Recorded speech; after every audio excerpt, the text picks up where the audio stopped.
होगी, और टेंशन की हिस्ट्री क्या होगी कि पेशेंट को क्या हुआ है, ट्रॉमा की हिस्ट्री होगी। बैठे बैठे टेंशन निमोथोरिक्स नहीं हो सकता, ठीक है। Trachea shifting to other side, और ट्रॉमा के एक्सीडेंट हो गया, अब उसका ट्रेकिया दूसरी साइड शिफ्ट हो गया है, उसको सांस ले आ रही, शदीद चेस्ट पेन हो रहा है, और हाइपर रेजोनेंट है, ब्रेथ साउंड एब्सेंट है। ये सब फीचर्स तुम्हें क्या बताएंगे कि पेशेंट को क्या है, टेंशन निमोथोरिक्स है। लेकिन अगर कुछ नॉर्मल काम करते हुए अगर शदीद ब्रेथलेसनेस हो जाए, शार्प चेस्ट पेन हो जाए, हाइपर रेजोनेंट नोट हो जाए, ब्रेथ साउंड नॉट ऑडिबल हो जाए, ये सारे फीचर्स तुम्हें क्या बताएंगे, पेशेंट को स्पॉन्टेनियस निमोथोरेक्स हुआ है। आई समझ? हेलो? हाँ आई। ठीक है, तो अगर ट्रोमा में हो तो टेंशन नीमोथोरेक्स है, लेकिन बैठे बैठे स्मोकर को हो जाए तो वो इम्फाइसीमा की वजह से नीमोथोरेक्स है, इसको स्पॉन्टेनियस नीमोथोरेक्स कहते हैं।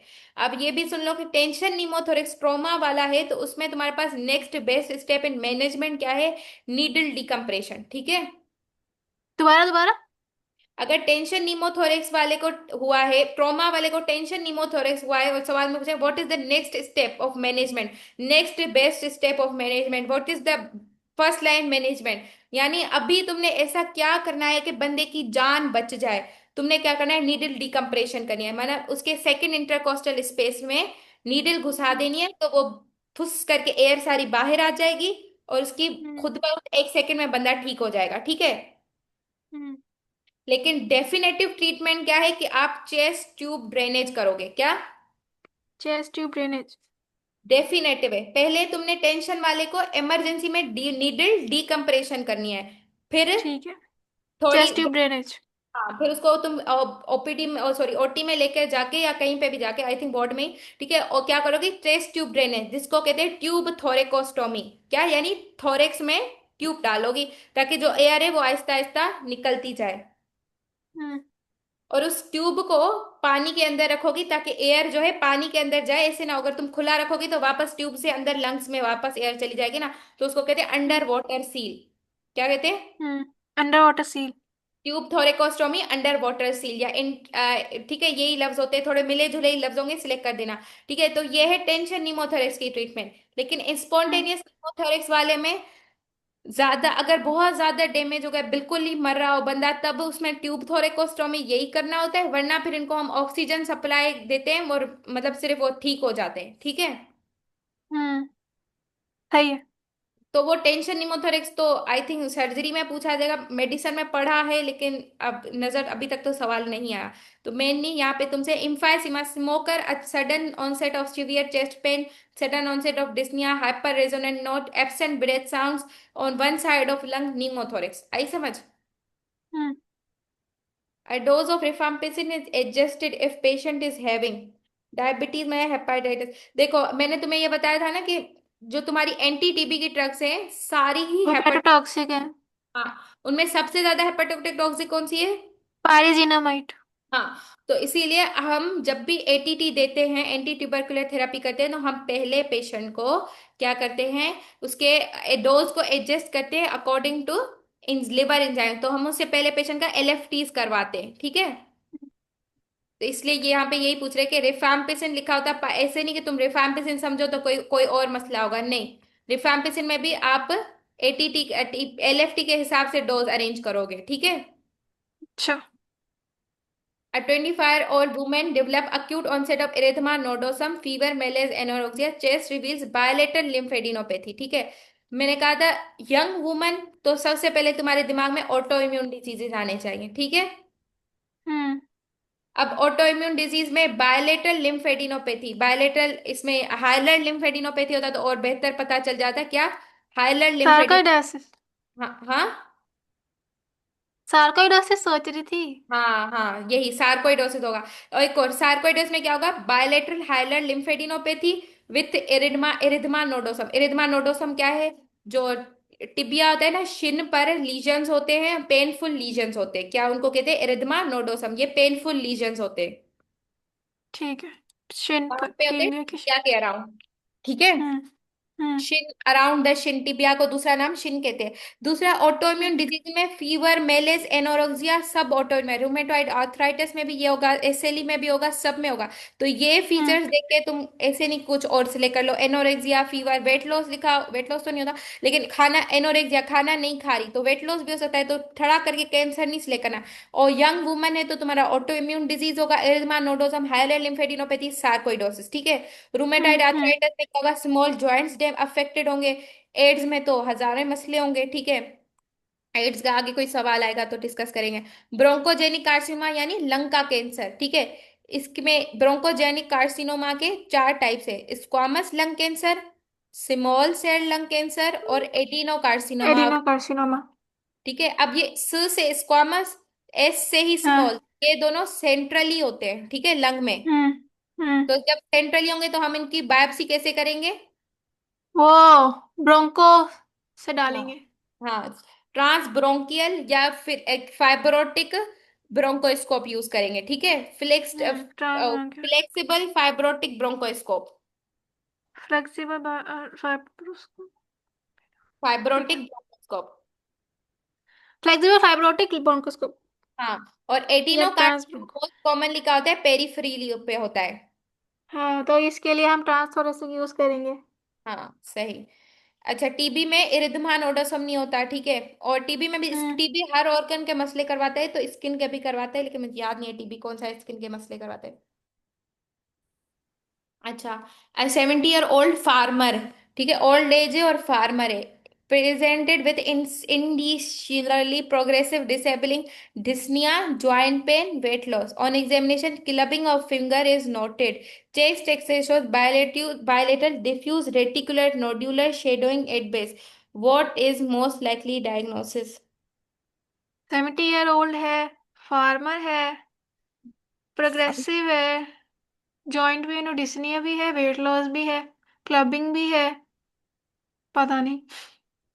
देखो, अब इसमें जो है, अब इडियोपैथिक अगर जो ऑप्शन दिए हैं उसमें तो ये इडियोपैथिक पल्मोनरी फाइब्रोसिस ठीक है, लेकिन इसके अलावा और भी कॉजेज हो सकते हैं इस सवाल की बेस पे। लेकिन देखो, फार्मर है तो इसका मतलब, जो फार्मर होते हैं इनका वो क्रॉनिकली पोलन्स वगैरह इनके लंग्स में जाते रहते हैं, ठीक है। और हम्म। क्रॉनिकली अगर आपको लंग में कोई भी मसला रहता है तो इसकी वजह से क्या होता है, इंटरस्टिशियल लंग डिजीज, ठीक है। हम्म। हम्म। और हम्म। उसमें क्या होता है, इंटरस्टिशियल लंग डिजीज में फाइब्रोसिस ऑफ लंग होती है, हम्म। ठीक है। फिर क्या करें, डिस्निया है, वेट जॉइंट पेन और वेट लॉस पता नहीं क्यों है, ये मुझे समझ नहीं आया। लेकिन क्लबिंग भी, क्लबिंग जो है इंटरस्टिशियल लंग डिजीजेस में और ब्रोंकिक्टेसिस में क्लबिंग कॉमन होती है, क्योंकि ये क्रोनिक डिजीजेस होते हैं। यानी जैसे हम्म। कोल वर्कर्स हैं, सालों से सदियों से काम करें, उनके लंग्स में फाइब्रोसिस हो जाती है, फाइब्रोस लंग फाइब्रोसिस में, ब्रोंकिक्टेसिस में तुम्हें क्लबिंग मिलती है, ठीक है। हम्म। अब यह है bilateral diffuse reticular nodular shadowing at basis, ये स्पेसिफिकली मैंने ऐसे कहीं और पढ़ा था या कुछ था। हम्म, इसको मैंने स्क्रीनशॉट लिया है, इसका होगा वैसे यही फाइब्रोसिस, लेकिन ना ये मैंने पढ़ा नहीं है कि bilateral diffuse reticular nodular shadowing जो है, ये मैंने शायद वीडियो में देखा है, मैं पढ़ के फिर हम कल डिस्कस करेंगे, सही है। हम्म। ठीक है, अब बढ़ते, अब बाकी इसके अलावा अगर बात करें तो यार बाकी भी नहीं भी हो सकते, हो भी सकते, तो इसको कल डिस्कस करेंगे इंशाल्लाह।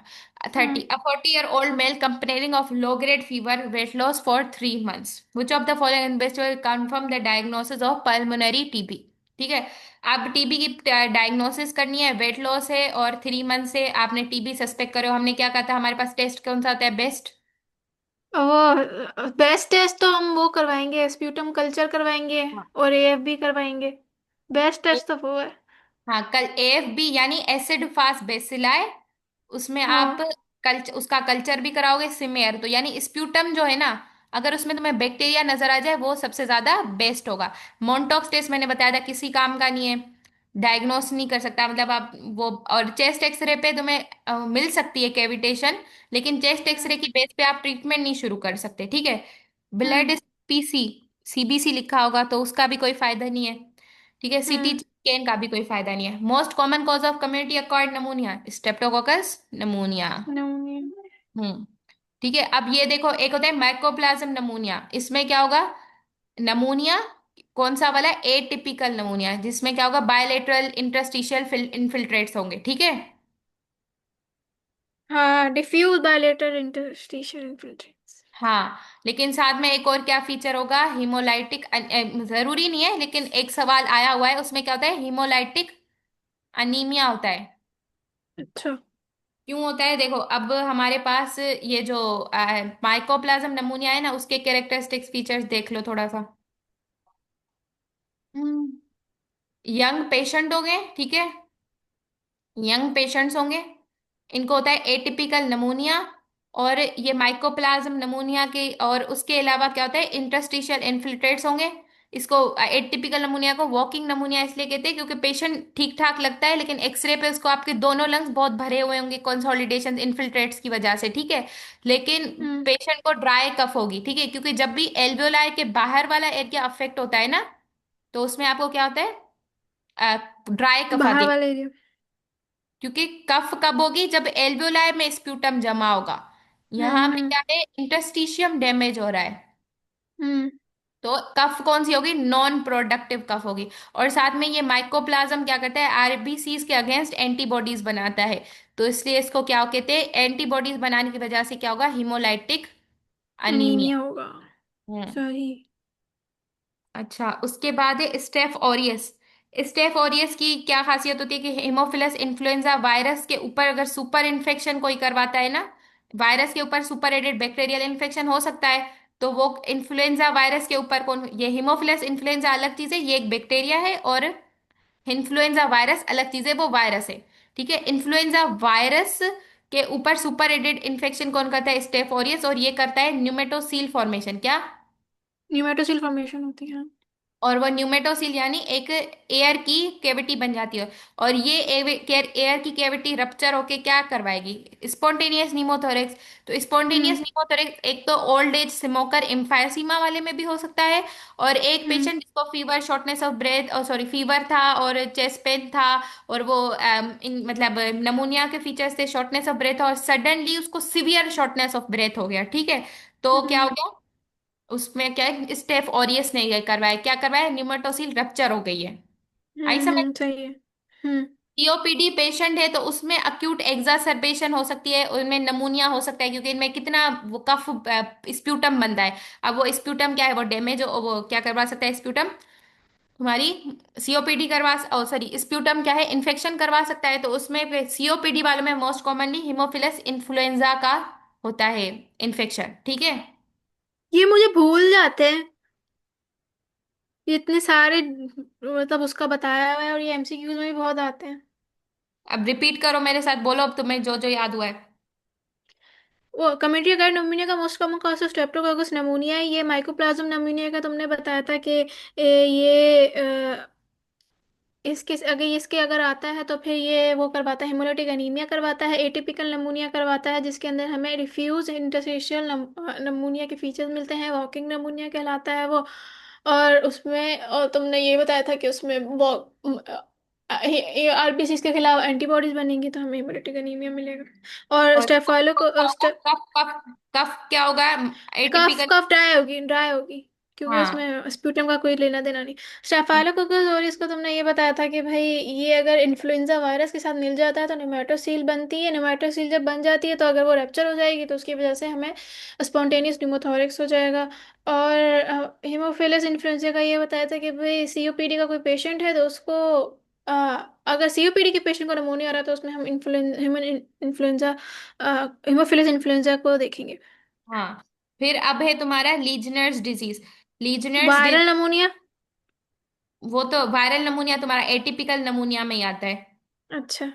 उसमें भी यह नॉन प्रोडक्टिव कफ होगी, और इस तरीके से हम्म। लीजनर्स। अभी लीजनर्स नमूनिया एक आखिरी वाला नमूनिया, मेरे ख्याल से बाकी सारे हो गए। इसमें क्या होता है कि नमूनिया प्लस हम्म। डायरिया प्लस हम्म। SIADH, क्या होता है? Pneumonia plus diarrhoea plus SIADH. तो SIADH में क्या होता है कि आपकी बॉडी, इसको क्या, SIDC फुल फॉर्म है, ADH जो है वो syndrome of inappropriate antidiuretic ADH hormone. ADH secretion, ठीक है। तो एडीएच हाँ। बहुत ज्यादा सीक्रेट होगा, और एडीएच का क्या में एंटी डायरेटिक हार्मोन है, तो यानी डायरेसिस को रोकता है, यानी आपकी बॉडी में वाटर को बहुत ज्यादा इंक्रीज करेगा।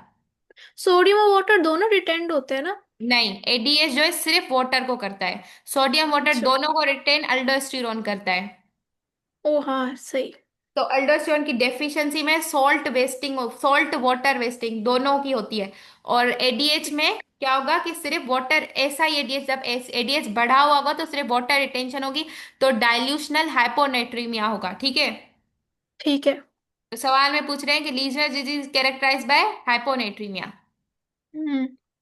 और हाइपोनेट्रीमिया की वजह से पेशेंट को सीजर्स हो सकते हैं, दिमाग के सारे हम्म। मसले, सीजर्स, डिलीरियम वगैरह हो सकता है, ठीक है। A 12-year-old female with asthma present with sudden onset of breathlessness and chest tightness, which of the following suggests life-threatening attack? Asthma का पेशेंट है, लेकिन अब उसमें क्या हो कि तुम कहो कि ये तो पक्का मर जाएगी अगर इसको ट्रीटमेंट नहीं दिया, ठीक है। अक्यूट वो हुआ। इसको सिवियर। कहते हैं अस्थमा का, एक होता है अक्यूट एस्थमा, उसमें फिर होता है अक्यूट सीवियर एस्थमा, फिर होता है इमिटेंट रेस्पिरेटरी फेलियर में जा रहा है पेशेंट, ठीक है। अब इसके थोड़े हम्म। डिफरेंशियल्स होते हैं, मतलब लफ्जों में ही क्या होगा, वो फीचर्स होते हैं वो डिस्कस करते हैं। वो है अक्यूट एस्मा का जो पेशेंट होगा उसको तो होगा, मतलब यही शॉर्टनेस ऑफ ब्रेथ होगी, और क्या नाम है, बस, ठीक है। हम्म। शॉर्टनेस ऑफ ब्रेथ होगी और उसको आप ब्रोंकोडायलेटर दोगे तो वो ठीक हो जाएगा। लेकिन जब सिवियर अस्थमा होगा तो उसमें क्या होगा कि वो पेशेंट एजिटेटेड होगा, वो बात नहीं हम्म। कर पाएगा, ट्राइपॉड पोजीशन में बैठा होगा, ठीक है। ट्राई हम्म। अपने एसेसरी मसल्स को यूज करेगा, वो लंबे लंबे सांस लेने की कोशिश करेगा, ठीक है। उसका हम्म। रेस्पिरेटरी रेट बढ़ा हुआ होगा, लाइक 30 40 ये सब होगा, बढ़ा हुआ होगा। हम्म। उसी तरह हम्म। उसका हार्ट रेट भी बढ़ा हुआ होगा। इससे पता चला है कि बंदा जिंदा है, सिवियर एस्थमा में बंदा जिंदा होता है। तुम्हारा अगर मैं बंद कर दूं सांस लेने वाली, ब्रोंको स्पाज्म कर दूं, तो तुम बड़े बड़े सांस लेने की कोशिश करोगी, तुम अपने एसेसरी मसल्स को यूज करोगी, तुम ट्राइपॉड पोजीशन में बैठ जाओगी, आगे झुक के बंदा बैठता है ना, ट्राइपॉड पोजीशन उसको कहते हैं, ठीक है। तुम बोलने की कोशिश करोगी, तुम इरिटेटेड होगी, ठीक है, एजिटेटेड होगी, ये सारे फीचर्स हैं सिवियर अस्थमा के, ठीक है। लेकिन हम्म। लाइफ थ्रेटनिंग अटैक में तुमने अपनी जिंदगी की कोशिशें सारी खत्म कर दी, बंद कर दी, बस तुमने अब तुमने जिंदगी को एक्सेप्ट कर दिया कि तुम मरने वाली हो। तुम्हारा हम्म। क्या होगा, तुम ड्राउजी, बेहोश, कोमा में भी जा सकती हो, ठीक है। हम्म। क्योंकि कार्बन डाइऑक्साइड बॉडी में बहुत ज्यादा बढ़ गया है, ठीक है। उसके अलावा क्या है, कार्बन डाइऑक्साइड, उसके अलावा तुम एक लफ्ज मुंह से नहीं निकालोगी, तुम एसेसरी मसल्स को यूज करना छोड़ दोगी, क्यों, क्योंकि तुम क्या है, टाइप 4 रेस्पिरेटरी फेलियर में चली जाओगी, शॉक में चली जाओगी। उसमें क्या है, तुमने हम्म। एसेसरी मसल्स भी तुम्हारे काम करके थक जाएंगे, तुम्हारा चेस्ट जो है वो साइलेंट चेस्ट हो जाएगा। तो सबसे ज्यादा यहाँ पे क्या है, लाइफ थ्रेटनिंग अटैक कैसे पता चलेगा, ये वाला साइलेंट अच्छा। चेस्ट, हम्म। ठीक है। फिर उसके बाद हमारे पास क्या है, यहाँ पे यूज ऑफ एसेसरी मसल्स बता रहे हैं, सिवियर अस्थमा है। हार्ट रेट बढ़ा हुआ बता रहे हैं, सिवियर अस्थमा है। रेस्पायर रेट भी बता रहे हैं, सिवियर अस्थमा है। पीक एक्सपायरेटरी फ्लो रेट जो है वो ये भी कम है normally, I don't know normal कितना होता है। बिल्कुल जो कम होता है वो तो लेस देन 30 होता है ना, जो बिल्कुल ही लाइफ थ्रेटनिंग होता है। वो FEV1 होता है, आई थिंक। वो टेबल है ना जिसमें तुमने बताया था, acute, moderate, acute, mild, moderate, severe, very हाँ, सिवियर। वो FE1 होता है, और दूसरा पीक एक्सपायरेटरी फ्लो रेट हर इंसान का ना डिफरेंट होता है, तो इसकी कोई वैल्यूज ऐसे नहीं है, क्योंकि हर सही इंसान है। का अलग होता है, हाइट पे डिपेंड करता है। वो FE1 है जो माइल्ड मॉडरेट सिवियर है। सिवियर में FE1 का होगा <25%, अच्छा। ठीक है। तो फिर अब यहाँ पे ये स्पेसिफिकली साइलेंट चेस्ट है ना, ये बता रहा है कि लाइफ थ्रेटनिंग है, इमिटेंट रेस्पिरेटरी अरेस्ट हो गया, रेस्पिरेटरी फेलियर में जा रहा है बंदा, ठीक है। हम्म। हम्म।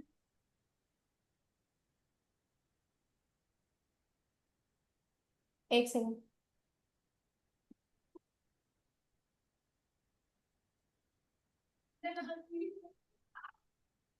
एक सेकंड हमारा,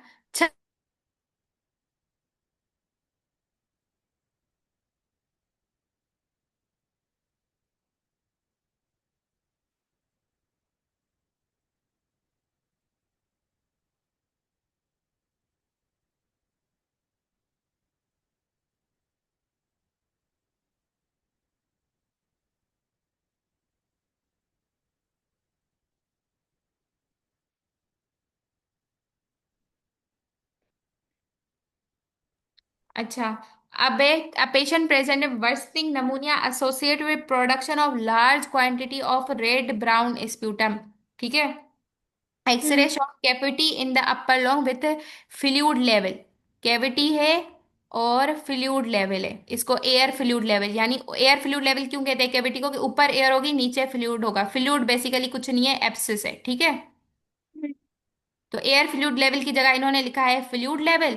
और क्या है, पेशेंट को नमूनिया है और रेड ब्राउन स्प्यूटम आ रहा है, ठीक है। ये कैरेक्टरिस्टिक फीचर है क्लेब्सिला नमूनिया का। ये क्या करता है, एक तो मैंने बताया था एप्सिस, लंग एप्सिस कौन से बैक्टीरिया करवाएंगे, एनेरोब्स, ठीक है। लंग एब्सेस एनारोब्स करवाएंगे, सही है। ठीक है, और एनोरेब्स कहाँ से आएंगे, हमारे स्टमक से आएंगे, हमारे स्टमक में एनेरोबिक बैक्टीरिया होते हैं, उनमें से एक हम्म। हमारे पास एनेरोबिक की एग्जाम्पल है क्लेब्सिला नमूनिया है। हम्म। तो क्लेब्सिला नमूनिया क्या है वो, क्या करवाते हैं। और दूसरा क्लेब्सिला नमूनिया की खासियत क्या होती है कि रेड कलर का स्प्यूटम आता है, करंट रेड स्प्यूटम, जेली की तो तरह जैसे, स्प्यूटम आता अच्छा है, हाँ, रेड ठीक है। जेली के। स्ट्रेप्टोकोकस नमूनी में भी तो एक रस्टी स्प्यूटम का पड़ा था। हाँ, रस्टी अलग है, रेड ब्राउन स्प्यूटम अलग है, और साथ में ये जो एयर फ्लूइड लेवल वाली बात है वो स्ट्रेप्टोकोकस नमूनिया में नहीं होगा। स्ट्रेप्टोकोकस नमूनिया में क्या होगा, लोबार नमूनिया होगा, लोबार कंसोलिडेशन होगी, ठीक है। हम्म।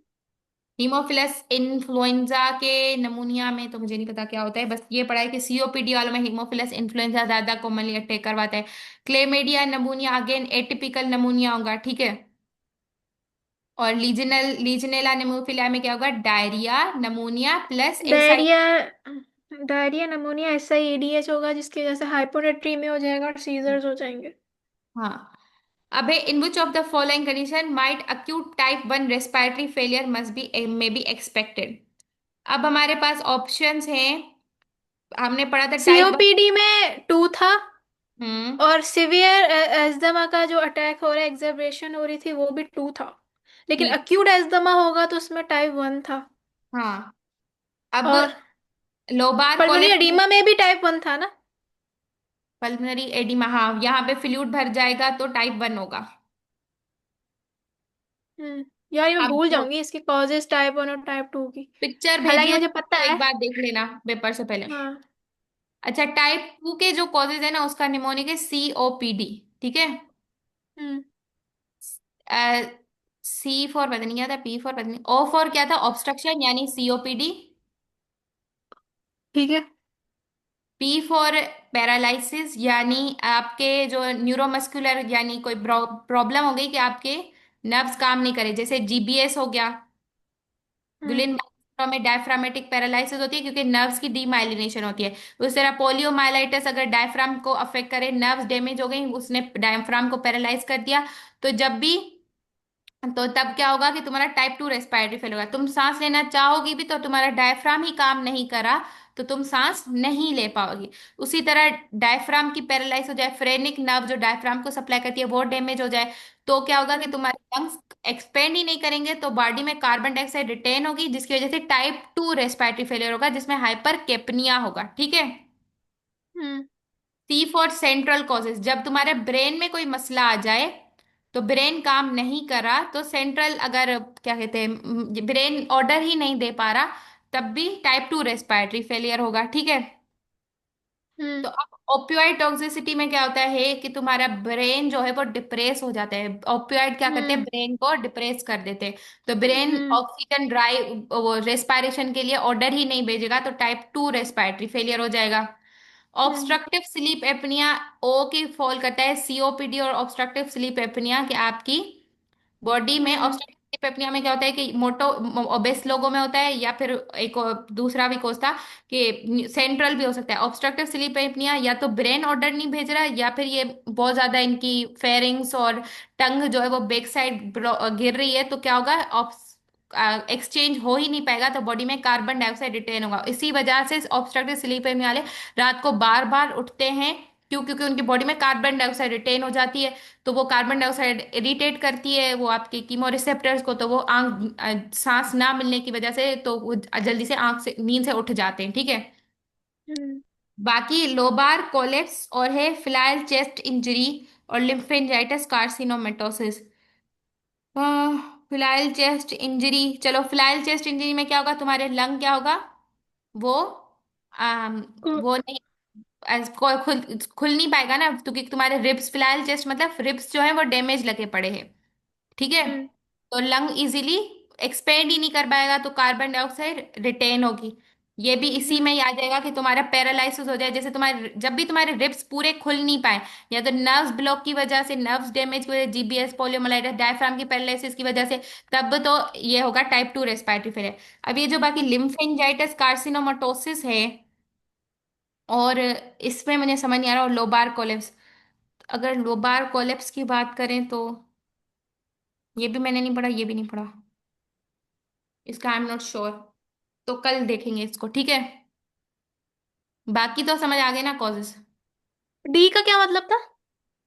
डी में है लिम्फेंजाइटिस कार्सिनोमेटोसिस, यानी मेरे ख्याल से कार्सिनोमा है ये। नहीं नहीं नहीं, तुमने सीओपीडी फिनाइल चेस्ट, बताया ना, तो उसमें डी क्या है?